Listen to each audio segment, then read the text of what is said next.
ইউটিউবে যতগুলি জনপ্রিয় মুখ কীর্তনীয়া আছেন তাদের সকলকে আনার চেষ্টা করছে। এসে শুনলাম যারা যারা আগে এসেছেন ইউটিউব বিখ্যাত অনেক কীর্তনীয়াই এখানে পরিবেশন করেছেন কীর্তন। তা ইউটিউব দেখে কীর্তনীয়া নিমন্ত্রণের একটা ভালো দিক যেমন আছে, একটা মন্দ দিকও আছে। মন্দ দিকটা উল্লেখ করার প্রয়োজন সেই জন্য করব, কিন্তু ভালো দিকটাই বেশি। মন্দ দিকটা আগে বলেনি, তাহলে ভালো দিকটা পরে। কারণ আগে উচ্ছে খেয়ে নিলে পরে রসগোল্লা খেলে ঠিক আছে, আগে রসগোল্লা খেয়ে তারপরে উচ্ছে খেলে খুব খারাপ লাগবে। ইউটিউব দেখে কীর্তনিয়াকে নির্বাচন করার যেটা মন্দ দিক, সেটার দিকটা হচ্ছে এই যে ইউটিউবে জনপ্রিয় হলেই সে যে কীর্তন সাধক হবে এর কোনো মানে নেই। এইটা আমাদেরকে একটু ভালো করে খোঁজ খবরটা নিতে হবে। আমি যতদূর দেখতে পাচ্ছি অনেকেই আছেন যারা বাবাজির মতন ভাব নিয়ে কীর্তন গান করছেন, কিন্তু না আছে তাদের কথার মধ্যে কোনো ভাগবত গীতার সিদ্ধান্ত, না আছে বিশুদ্ধ পদাবলী কীর্তনের সুর তাল। কিন্তু বাবাজি দেখলেই লোকের একটা শ্রদ্ধা হয়, সেই জন্য বাবাজির ভাবভঙ্গি নিয়ে অনেকে অতি সাধারণ সাংসারিক কথাবার্তা বলেই জনপ্রিয় হওয়ার চেষ্টা করছেন। আবার বেশ কিছু কীর্তন গায়ক আছেন যারা আলতা সিঁদুরের গল্প শুনিয়ে শুনিয়ে বেশ জনপ্রিয় হয়ে উঠেছেন। আবার এমন কিছু কীর্তন গায়ক বেরিয়েছেন যারা শাস্ত্র নিন্দা করে, সাধু গুরু দেবদেবীর নিন্দা করে অত্যন্ত জনপ্রিয় হয়ে উঠেছেন। সেই কারণে কীর্তন গান যদি ইউটিউব দেখে নির্বাচন করা হয় শিল্পী, সেক্ষেত্রে ভয়ঙ্কর একটা ব্যাপার হতে পারে। যে কীর্তন গাইছে সে শিখে কীর্তন গাইছে কিনা এটা জানার কোনো উপায় থাকে না। তবে যারা কীর্তনের প্রকৃত শ্রোতা তারা কিন্তু ঠিক বুঝতে পারেন যে ইনি কি কীর্তন শিখে কীর্তন গাইছেন, না শুধু রং ঢং আর চাটনি মার্কা কথা বলেই কীর্তনে জনপ্রিয় হয়ে উঠেছেন। সেটা কীর্তনের যারা প্রকৃত শ্রোতা তারা কিন্তু পুরোপুরি একটা গান শুনলেই বুঝতে পারেন। কারণ কীর্তনে 5টি জিনিস প্রধান থাকে। সেই 5টি জিনিসের মধ্যে কটা আমি একজন কীর্তনিয়ার মধ্যে পেলাম সেইটা বিচারের বিষয়। কাউকে দেখেই আমার একেবারে প্রচন্ড ভক্তি হয়ে গেল, বা কারোর কথা শুনেই বেশ যুক্তিবাদী বলে মনে হয়ে গেল, এটা বোধহয় একটু বোকামি হয়ে যাবে। কীর্তন গানের মধ্যে থাকে 5টা জিনিস, সেটা আছে কিনা এটা কীর্তন শুনতে গিয়ে বিচার করতে হয়। সেই 5টি জিনিসের মধ্যে প্রথম জিনিসটাই হচ্ছে বৈষ্ণব পদাবলী। তিনি কোন পদ গাইছেন। গৌরচন্দ্রিকা হলেই ম্যাক্সিমাম ক্ষেত্রে বাসুদেব ঘোষের পদ হবে।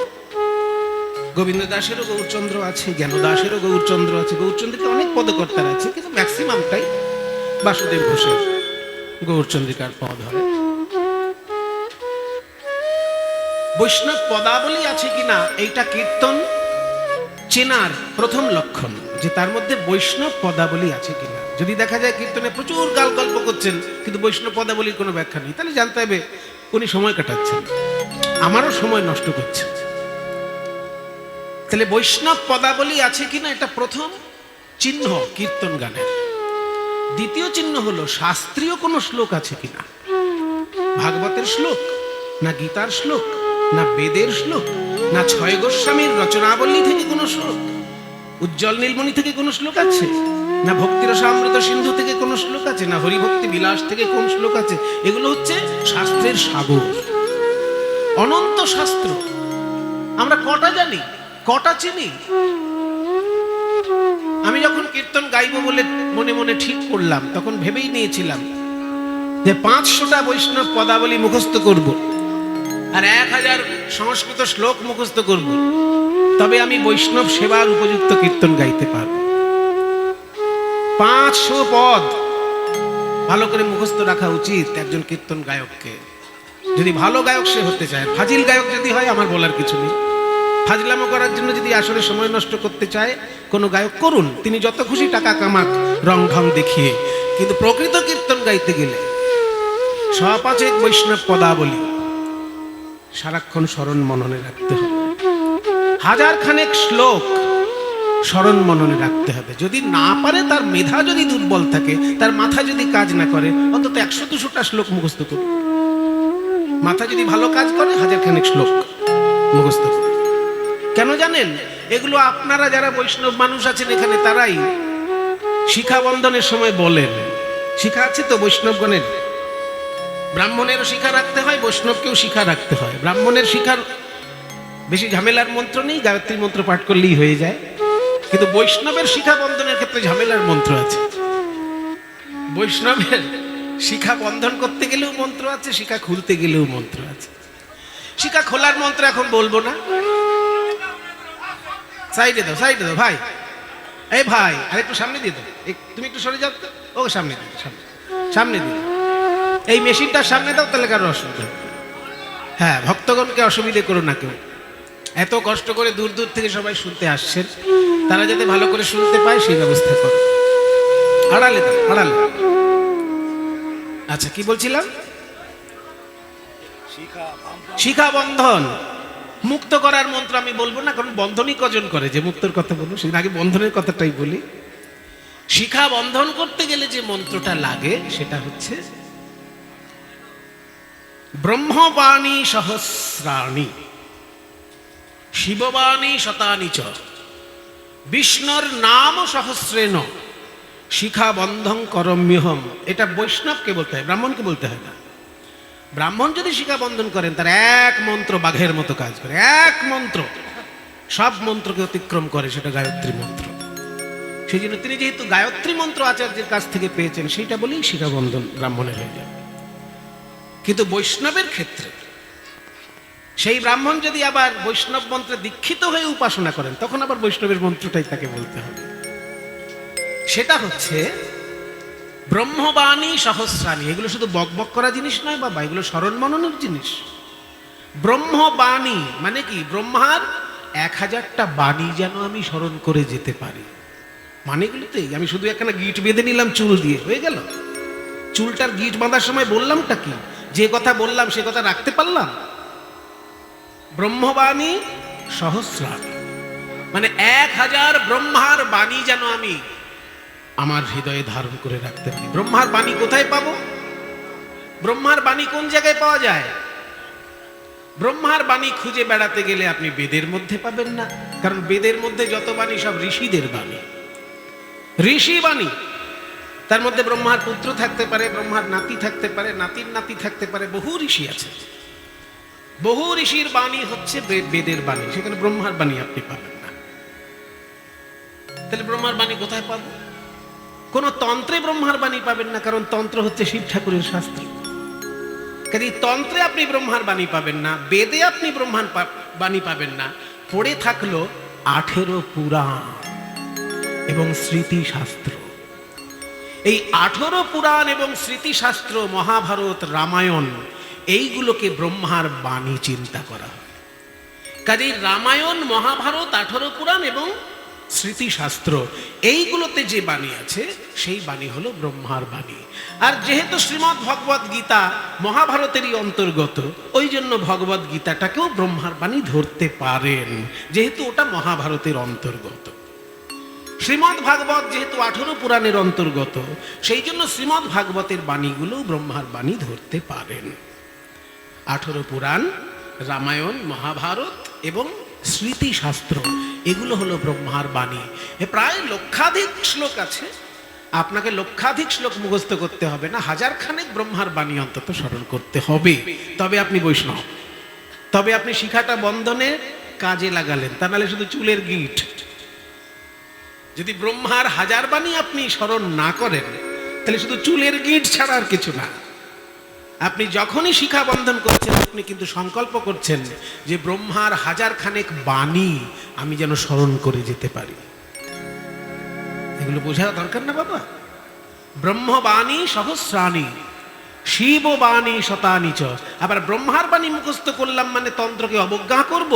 তান্ত্রিক দেখলেই রাম রাম রাম রাম ছা ছা ছা ছা, না, তন্ত্রকেও তোমাকে স্মরণ করতে হবে। কেন না? তুমি কিন্তু মন্ত্রের মধ্যে বলেছ শিববাণী শতানি চ। আমি এই যে চুলের গিঁটটা বাঁধছি কেন? সংকল্প নেওয়ার জন্য। কিসের সংকল্প নিচ্ছি? পড়াশোনা করার সংকল্প নিচ্ছি।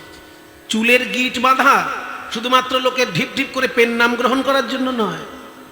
আমি একটা মস্তক মণ্ডিত করে বিরাট শিখা বাঁধবো আর লোকে ঢিপ ঢিপ করে পেন নাম করবে আমায়, এই লক্ষ্যে যদি কেউ চুলের গিট বাঁধে মহা অন্যায় করছে। চুলের গিটটা সে বাঁধছে কেন? সংকল্প নেওয়ার জন্য। কিসের সংকল্প? পড়াশোনার সংকল্প।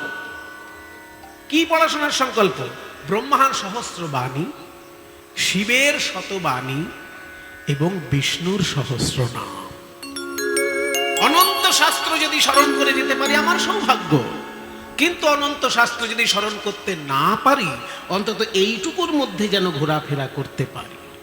কি না? ব্রহ্মার 1000 বাণী, শিব ঠাকুরের 100 বাণী। শিব ঠাকুরের বাণী কোথায় পাবেন? ওই যে বললাম, বেদেও পাবেন না, বেদে পাবেন না শিব ঠাকুরের বাণী। পুরাণ মানেই তো ব্রহ্মার বাণী হয়ে গেল। তাহলে শিব ঠাকুরের বাণী পেতে গেলে আপনাকে তন্ত্রে যেতে হবে, কারণ তন্ত্রের বাণী হচ্ছে শিব ঠাকুরের বাণী। আগম, তন্ত্রকে বলা হয় আগম। কেন? আগম মানে কি? আগতং শিব বক্তৃভ্য গতং চ গুরুজা শ্রুতৌ শ্রুতং চ মতং চ বাসুদেবস্য স আগম ইতি ঋতঃ। অর্থাৎ যে শাস্ত্র শিব ঠাকুরের মুখ থেকে বেরিয়েছে, মা দুর্গার কানে প্রবেশ করেছে। শিব ঠাকুরের মুখ থেকে বেরিয়েছে, মা দুর্গার কানে প্রবেশ করেছে, এবং তাতে বিষ্ণুর মতের সঙ্গে অমিল নেই, এটা দেখতে হবে। কৃষ্ণের মতের সঙ্গে যদি অমিল থাকে সেটা ক্যান্সেল করে দিতে হবে।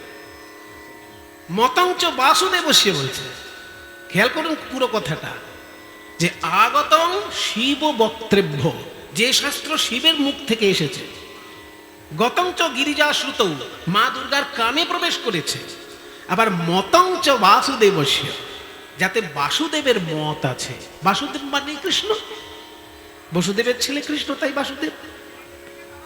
তাহলে বাসুদেব, মতঞ্চ বাসুদেবস্য, যেটি হচ্ছে বাসুদেবের মত, শিব ঠাকুরের মুখ থেকে এসেছে, মা দুর্গার কানে প্রবেশ করেছে, সেই মহামান্য শাস্ত্র হচ্ছে আগম শাস্ত্র, তন্ত্র শাস্ত্র, এবং সেখান থেকে যেন 100টা বাণী আমার হৃদয়ে থাকে।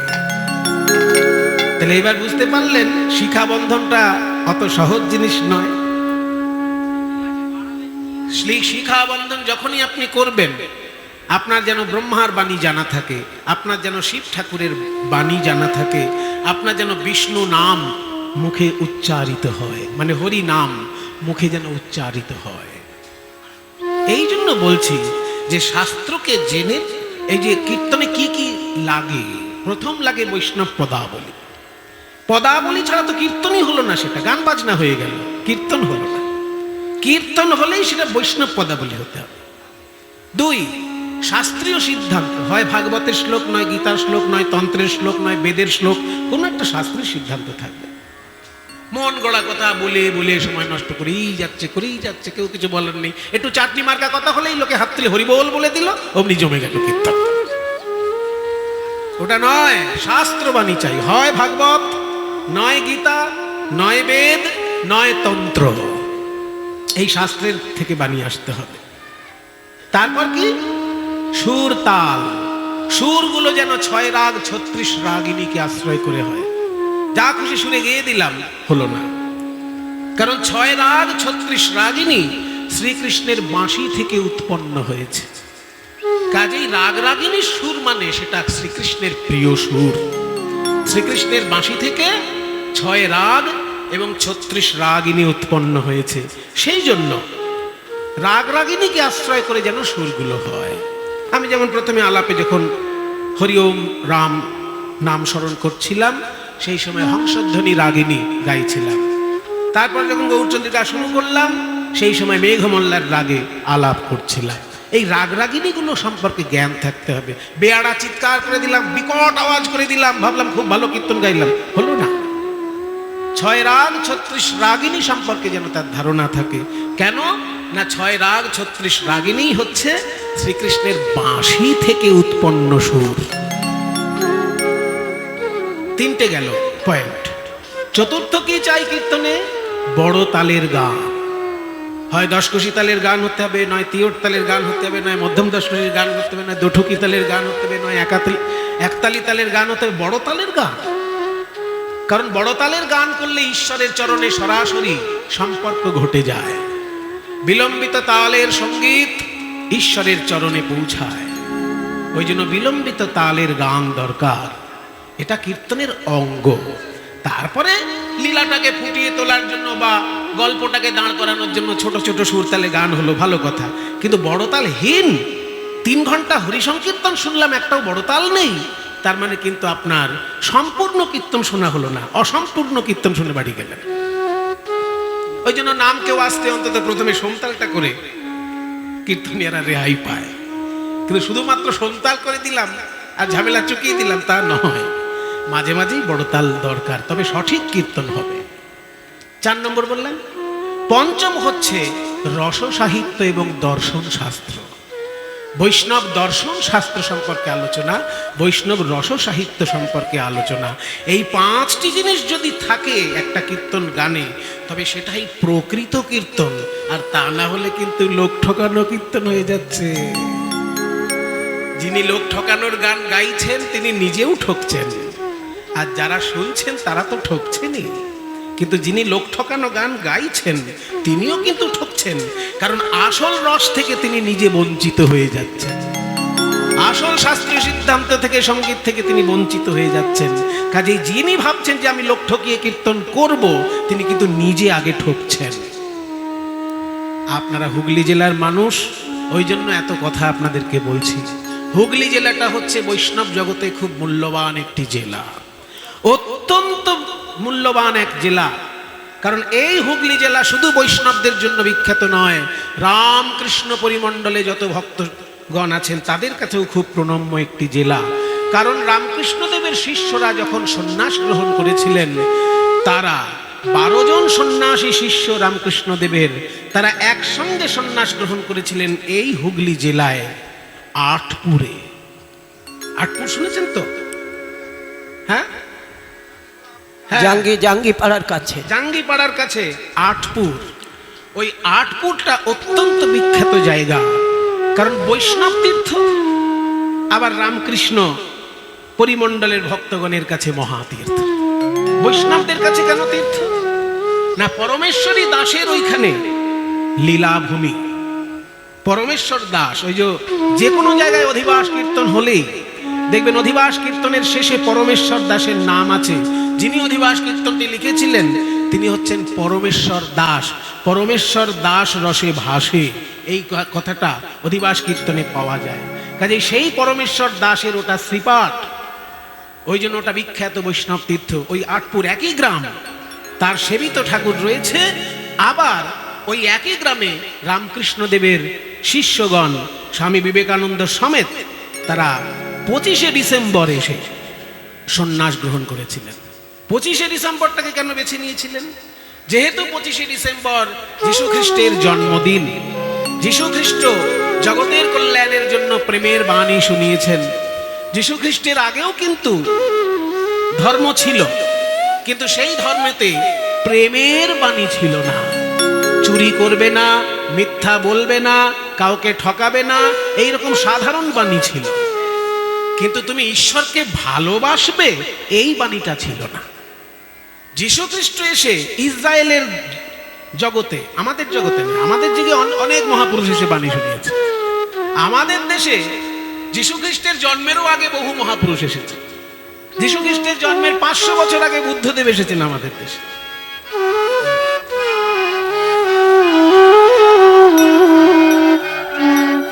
যীশু খ্রিস্টের জন্মের আগে আমাদের দেশে মহাপুরুষ বুদ্ধদেব। যীশু খ্রিস্টের জন্মের 500 বছর আগের মানুষ। আর তার থেকেও শত শত বছর আগে বেদব্যাস, বাল্মীকি মুনি, এরা সব আমাদের দেশের মহাপুরুষ।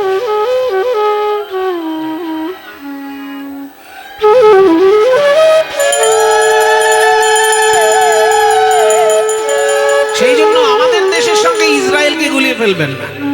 ইসরায়েল আর আরব দুনিয়ার সঙ্গে ভারতকে গুলিয়ে ফেলা মহা অন্যায়। আরব দুনিয়ায় হযরত মুহাম্মদ ঈশ্বরের বাণী শুনিয়েছেন 1500 বছর আগে।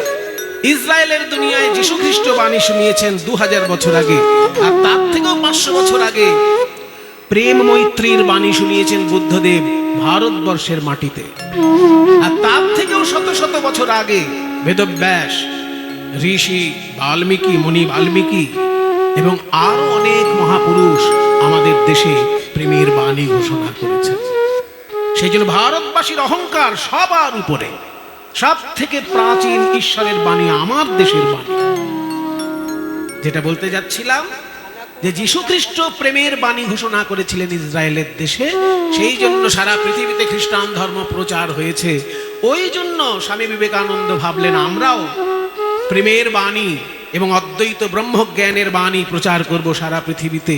যীশু খ্রিস্টের জন্মদিনেই আমরা সংকল্প নেব। সেই জন্য 25শে ডিসেম্বর রামকৃষ্ণদেবের শিষ্য 12 জন একসঙ্গে সন্ন্যাস গ্রহণ করেছিলেন ওই আটপুর গ্রামে। সেই মহাতীর্থ হচ্ছে হুগলি জেলার মহাতীর্থ। বৈষ্ণব শিরোমণি শ্রী শিব ঠাকুর তারকেশ্বরে বিরাজ করছেন। বৈষ্ণবাচার্যের প্রধান 12 জনের মধ্যে তিনি একজন, শিব ঠাকুর। তিনি তারকেশ্বরে আলো করে রয়েছেন। শৈবদের কাছে তিনি সর্বেশ্বর ভগবান, আর বৈষ্ণবদের কাছে তিনি সর্বাগ্রগণ্য বৈষ্ণব আচার্য। তিনি রয়েছেন তারকেশ্বর আলো করে। আবার 51 পীঠের একাধিক পীঠ হুগলি জেলাতে বিরাজ করছে। মহাপ্রভুর যারা 12 জন প্রধান বন্ধু ছিলেন, নিতাই এবং গৌর, তাদের যারা প্রধান 12 জন বন্ধু ভক্ত ছিলেন, তাদের মধ্যে একজন হচ্ছেন অভিরাম ঠাকুর। সেই অভিরাম ঠাকুরের লীলাভূমি, জন্মস্থান নয়, গন্ডগোল করবেন না, জন্মস্থান নয় কিন্তু ওনার লীলাভূমি আপনাদের একদম বাড়ির কাছে, খানাকুলে শ্রীকৃষ্ণনগর না শ্রীকৃষ্ণপুর কি যেন, ও কৃষ্ণনগর, হ্যাঁ কৃষ্ণনগর, অভিরাম খানাকুল। খানাকুল কেন নামটা হলো? খানা মানে খাদ্য, উর্দুতে খানা মানে খানা লাও, বুঝলেন না? খানা মানে খাদ্য, আর কুল মানে নদীর পাড়। নদীর পাড়ে খাদ্য জমা ছিল, ওই জন্য জায়গাটির নাম খানাকুল। কি জন্য নদীর পাড়ে জমা ছিল খাদ্য? খাদ্য জমা ছিল কেন নদীর পাড়ে? নদীর পাড়ে খাদ্য জমা ছিল এই জন্য যে ওইখানে অভিরাম ঠাকুর যখন এসেছিলেন, সেই সময় তার মহাশক্তি মালিনী দেবীও এসেছিলেন।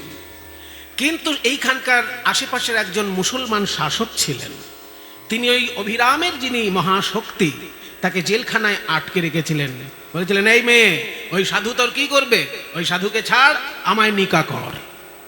এবার ইসলাম ধর্মে একটা নিয়ম আছে কিন্তু, যে কাউকে বিয়ে করতে গেলে তার মুখ থেকে স্বীকারোক্তি নিতে হবে। গায়ের জোরে বিয়ে করা যায় না ইসলাম ধর্মে। যদি কেউ করে থাকে সে পশুর আচরণ করছে। গায়ের জোরে বিয়ে, এটা ইসলাম ধর্মের আইন বিরুদ্ধ। যদি কোনো কোথাও কেউ করে থাকে ইসলাম ধর্মের লোক গায়ের জোরে বিয়ে, সে কিন্তু ধর্মীয়ভাবে অন্যায় করেছে। ইসলাম ধর্মের নিয়ম, আমি যদি কাউকে বিয়ে করি তার মুখ থেকে স্বীকারোক্তি নিতে হবে যে হ্যাঁ আমি আপনার সঙ্গে বিয়ে করতে চাই। ওই একটা পছন্দ হলো, মেয়ে ছেলে ধরে আনলাম, বিয়ে হয়ে গেল, তা নয়। ওটা ইসলাম ধর্ম নয়, ওটা মহাপাপ ইসলাম ধর্ম। সেই জন্য তখন ইসলাম ধর্মের সাধক ওই সাধিকাকে আটকে রেখেছিলেন জেলখানায়। বলেছিলেন, বল তুই আমায় বিয়ে করবি? ও বলছে, মরে গেলেও আমি করব না, কারণ আমার যিনি প্রাণের অধীশ্বর তিনি হলেন অভিরাম ঠাকুর। হ্যাঁ, সাধু তোকে খাওয়াতে পারবে? আমি কত কি তোকে খাওয়াতে পারি দেখ। এই বলে প্রতিদিন জেলখানায় ভালো ভালো খাবার আসত। ভেবেছিল খাইয়ে দাইয়ে এই মহিলার মনটাকে জয় করে নেব। কিন্তু এই মহিলা যে অভিরাম ঠাকুরের শক্তি, ও বেটা শাসকের বোঝার ক্ষমতা ছিল না। তিনি ভেবেছিলেন পয়সার জোরে মন কিনে নেব। তাই রোজ দামি দামি খাবার জেলখানায় ওই মহিলাকে খেতে দিতেন, যদি একটু তার মনটা ওঠে, আমাকে যদি নিকা করতে চায়। শেষকালে দেখা গেল কোনো মতেই উনি বিয়ে করতে রাজি হলেন না। তারপরে যখন অভিরাম ঠাকুর চলে এলেন, অভিরাম ঠাকুরের মহাপ্রভাবে সেই শাসক পর্যন্ত ভয়ে থরহরি কম্প শুনেছে যে অভিরাম ঠাকুর নাকি এত বড় সাধক, তিনি প্রণাম করলে পরে কোনো মন্দিরের মূর্তি যদি জাগ্রত মূর্তি না হয় ফেটে চৌচির হয়ে যাবে। যদি কোনো মন্দিরের মূর্তি জাগ্রত মূর্তি না হয়, তাহলে অভিরাম ঠাকুর প্রণাম করলে সে মূর্তি ভেঙে চুরে একদম গুঁড়ো হয়ে যাবে। আর মানুষ মানুষ হলে তো মরে যাবে। মহা মহা মানুষ মারা গেছে তার প্রণামে, মহা মহা মানুষ মারা গেছে তার প্রণামে। নিত্যানন্দের ছেলেরা পর্যন্ত মারা গেছে অভিরাম ঠাকুরের প্রণামে। কাজেই নিত্যানন্দের ছেলে পর্যন্ত মারা গেছে কেন না, ভক্তি ধর্ম ধরে রাখার মতো উপযুক্ত অধিকারী নয়। তাই অভিরাম ঠাকুরের প্রণামে নিত্যানন্দের ছেলেও মারা গেছে। শুধু বেঁচে ছিল দুজন, বীরচন্দ্র প্রভু এবং গঙ্গা মাতা গোস্বামিনী। তাই গঙ্গা মা হচ্ছে নিত্যানন্দ প্রভুর মেয়ে, আর নিত্যানন্দের ছেলে হচ্ছে বীরচন্দ্র। এই দুজন শুধু প্রণাম সহ্য করতে পেরেছিল, বাকি যে কটা ছেলে জন্মেছিল সবাই মারা গেছিল অভিরাম ঠাকুরের প্রণামে। তো সেই অভিরাম ঠাকুর এত প্রভাবশালী যে তিনি প্রণাম করলে নিত্যানন্দের ছেলে মরে যাচ্ছে। কোনো মন্দিরে যদি জাগ্রত মূর্তি না হয়, সেই মূর্তি ভেঙে গুঁড়ো হয়ে যাচ্ছে। এই মহিমা শুনে তখন ওই শাসক, যিনি ইসলাম ধর্মাবলম্বী শাসক ছিলেন, তিনি বলেন, বাপ রে বাপ, উনি যদি এসে একবার পেন্নাম টেন্নাম ঠুকে দেয় তাহলে তো আমি গেলাম মরে, আমার বিয়ে করার দরকার নেই, ওই মহিলাকে ছেড়ে দাও। জেলখানা থেকে ওই মহিলাকে ছেড়ে দিল। এইবার যখন ওই মহিলা এসে, ওই মালিনী দেবী এসে অভিরাম ঠাকুরকে আত্মসমর্পণ করলেন যে আমি আপনার মহাশক্তি। অভিরাম ঠাকুর বলছেন যে তুমি আমার মহাশক্তি ঠিক কথা, কিন্তু এই যে মুসলমান শাসকের জেলখানায় তুমি এতদিন ছিলে, আমি তোমাকে কি করে গ্রহণ করব, সমাজ কি বলবে, তুমি তো ওদের দেওয়া খাবার খেয়েছো। বলে না, আমি ওদের দেওয়া খাবার খাইনি। কি করে বেঁচেছিলে? হরিনাম গ্রহণ করে বেঁচেছিলাম, যোগ সাধনার মধ্যে দিয়ে প্রাণায়াম করে বেঁচেছিলাম, আমি ওই খাবার খাইনি। বলে কোথায় ওই খাবার রেখেছো? বলছে সব খাবার নদী কূলে পোতা আছে। নদীর কূলে সেই সময় খাবার দেখার জন্য অভিরাম ঠাকুর গেছিলেন। ওই জেলখানার এতদিনের সব খাবার নদীর কূলে একটা গর্ত করে এতদিনের খাবার এক জায়গায় পুঁতে রাখা ছিল। সেই খাবারটা দেখলেন অভিরাম ঠাকুর, তবে ঘোষণা করলেন, দেখো শক্তি কাকে বলে, দেখো সাধিকা কাকে বলে। সৎ সংকল্প নিয়ে জেলখানায় এতগুলো বছর কাটিয়েছে, একটাও দানা মুখে দেয়নি, শুধু আমাকে ভালোবেসে আমাকে আত্মসমর্পণ করবে বলে এত কঠোর তপস্যা করেছে এই মালিনী দেবী। ওই নদীর তীরে ওই খাবার জমা ছিল বলে তখন থেকে এই জায়গাটির নাম হয়ে গেল খানাকুল, কারণ নদীর কূলে এই খানা পাওয়া গেল। কাজে এত বড় সব মহাপুরুষের দেশ এই হুগলি জেলা। ওই অভিরাম ঠাকুরের এক এক শিষ্য এক এক দিক আলো করে পুরো হুগলি জেলাকে ভক্তিময় করে তুলেছিলেন। কাজেই আপনারা, আমি ছোটবেলায় যখন এই হুগলিতে গান করতে আসতাম, তখন বেশিরভাগ ঘোষ পরিবারদের বাড়িতে কীর্তন হতো, সব পারিবারিক কীর্তন বেশি ছিল। এই খ্যানখ্যানে হয়ে গেল মাইকটা, আগের মতো রাখার চেষ্টা করো। পারিবারিক কীর্তন ছিল বেশিরভাগ, এটাও যেমন পারিবারিক কীর্তন। বেশিরভাগ ঘোষ পরিবারে কীর্তন গাইতে আসতাম তখন, সবার সেই দুধ আর ছানার কারবার। হ্যাঁ, সকালবেলায় বেশ মুড়ির সঙ্গে ছানা দিয়ে বেশ ভালোই লাগতো। তারপরে যখন কীর্তনের সময়, সেবার সময় ওনার বিউলির ডাল আর ওই ছোট ছোট আলু ভাজাগুলোকে, ওইটাকে হুগলিতে বলে টিপকল ভাজা। এখন আপনারা ভুলে গেছেন কিনা জানি না শব্দটা, টিপকল ভাজা বলে, মানে টিপের মতন হয়তো ছোট ছোট, সেই জন্য হয়তো টিপকল ভাজা নাম দিয়েছিলেন, কে জানে টিপকল কেন না। ওই ছোট আলু ভাজা, ছোট ছোট আলুগুলো যখন জিরে টিরে দিয়ে বেশ সুন্দর করে মাখো মাখো করে ভেজে দেয় না, ওইটা খুব ভালো লাগতো বিউলির ডালের সঙ্গে। কাজেই আমি কিন্তু সেই ছোট্টবেলা থেকে আপনাদেরকে চিনি। আর এই হুগলি জেলাটি মহাপ্রভুর পার্ষদগণের কৃপাধন্য, তাদের পদধূলি আনাচে কানাচে পড়ে রয়েছে। আপনাদের সকলের চরণে আমার ভুলুণ্ঠিত প্রণাম জানাই। নিতাই গৌর প্রেমানন্দে, হরি বল হরি বল হরি বল। আজকে তাহলে দেখি বৈষ্ণব পদকর্তা কি বললেন। কলি তিমির আকুল অখিল লোক দেখি বদন চাঁদ পরকাশ, কলির ঘোর অন্ধকার। ও, ইউটিউবের ভালো দিকটা বলা হলো না, মন্দ দিকটা শুধু বলে দেওয়া। ইউটিউবের মন্দ দিক হলো যে কীর্তন না জেনে যারা কীর্তন গাইছেন তারাও অত্যন্ত জনপ্রিয় হয়ে উঠেছেন। সেই জন্য ইউটিউব দেখে বুকিং করতে গেলে অনেক সময় শ্রোতাকে ঠকতে হচ্ছে। সেই দিকটা আপনারা একটু সাবধান থাকবেন, কারণ কীর্তন শুনতে গেলে 5টা জিনিস সেই কীর্তনে আছে কিনা দেখে নিতে হবে। বৈষ্ণব পদাবলী, আমি এটা ছাকনির কথা বলে দিচ্ছি, ছাকনি বৈষ্ণব পদাবলী আছে কিনা, বড় তালের গান আছে কিনা, রাগরাগিনী সুর আছে কিনা, এবং শাস্ত্রীয় সিদ্ধান্ত আছে কিনা, আর বৈষ্ণব রস সিদ্ধান্ত এবং বৈষ্ণব দর্শনের সিদ্ধান্ত আছে কিনা, এইগুলো দেখে নিলেই আর কিছু দেখার দরকার নেই। এটা ভালো দিক। এটা হচ্ছে মন্দ দিক ইউটিউবে, যে ঠিক ঠিক কীর্তনিয়াকে বুঝতে পারা যায় না সব সময়। আর ভালো দিক কি বলুন তো?